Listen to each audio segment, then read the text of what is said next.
Are you a literature lover?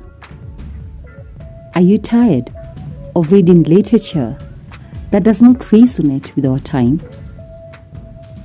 Do you have questions about literature? If so, welcome to the podcast My Two Cents Worth with Odilia Wakesho Mombori, the platform that discusses literature in relation to our times. I am uniquely Kenyan and relevantly African, hence my focus, African literature.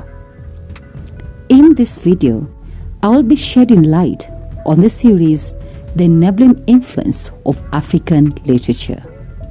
Please listen till the end. You will definitely have food for thought. Let us sail in.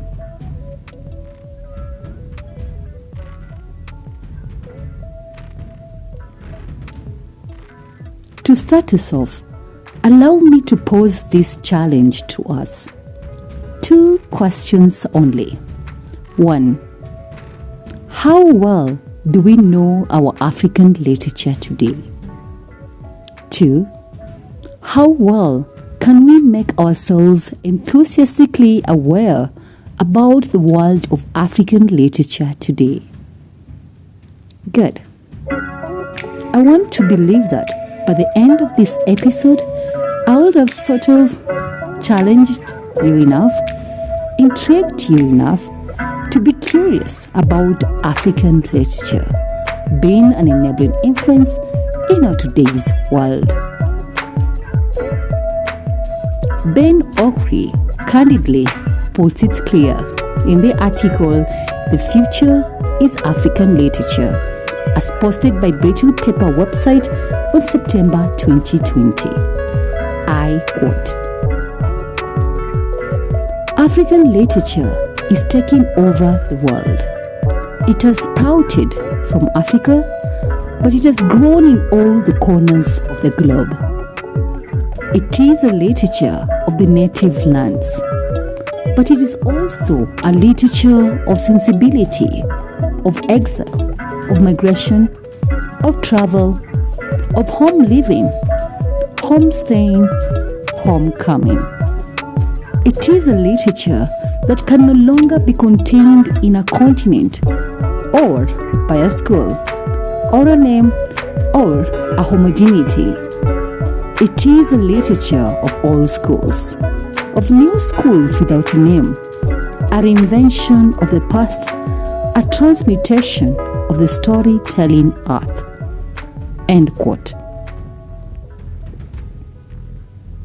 The words herein emphasize the idea that African literature, from the lenses of our today's world, has purely evolved from being a sitting target of confinement, either of a locality or just a restrained idea.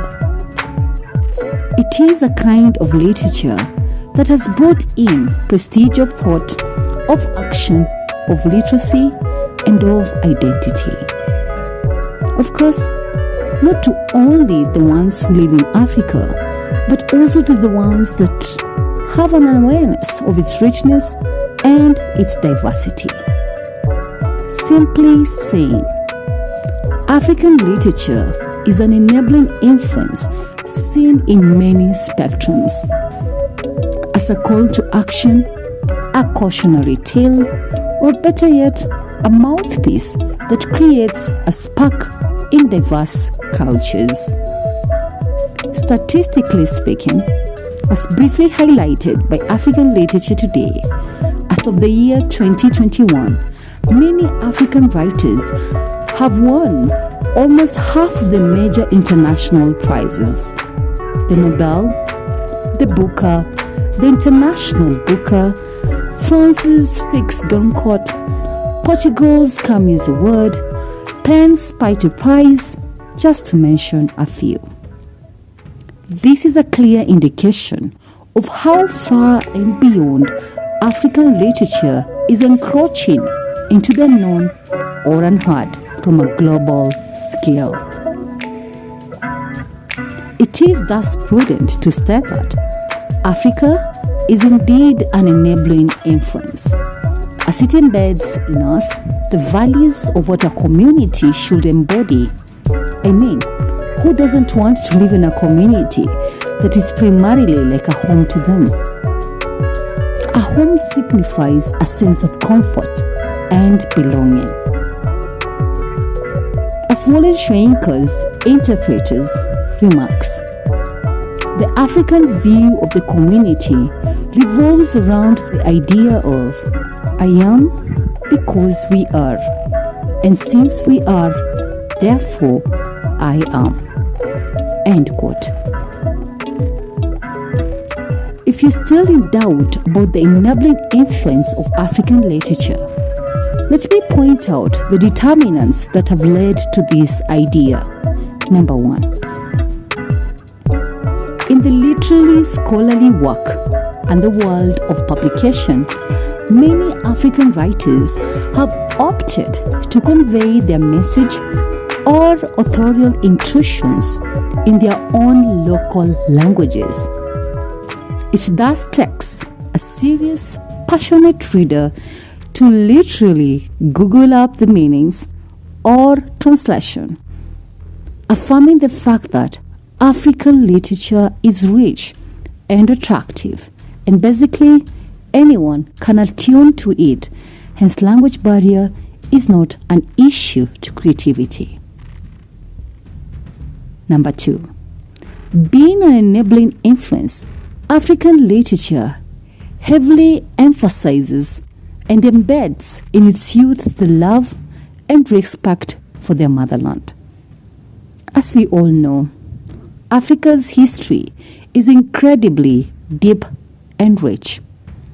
This is to say, it is very improbable that the respect and love for the continent that Africans so proudly hold will ever waver. Number 3. African literature has taken up different forms in its creative space, highlighting the immensely dense writing pools that African writers have delved into for inspiration. Speaking of prose, novels, poems, screenplays, henceforth. Number 4. Being an enabling influence, allow me to echo the details on an article that stated, open quote, "The writing process of Africans is scientifically different from that of people from the other parts of the world." According to a group of psychoanalysts from the world's largest universities, critical analysis is more advanced among Africans. End quote. I think this is definitely cool, right? To conclude, although the African past is somewhat unforgettable, we should not perceive it as devouring the future. African literature as an enabling influence is often credited with the capacity to return to the past, precisely in order to leave it behind, and in so doing, mold the present as it ushers in the future. The future that is undoubtedly promising and fulfilling. Good. Back to my questions. How well do we know our African literature today? How well can we make ourselves enthusiastically aware about the world of African literature today? That's all I have for you today. Kindly subscribe and share this podcast with your family and friends. Thank you and see you next time.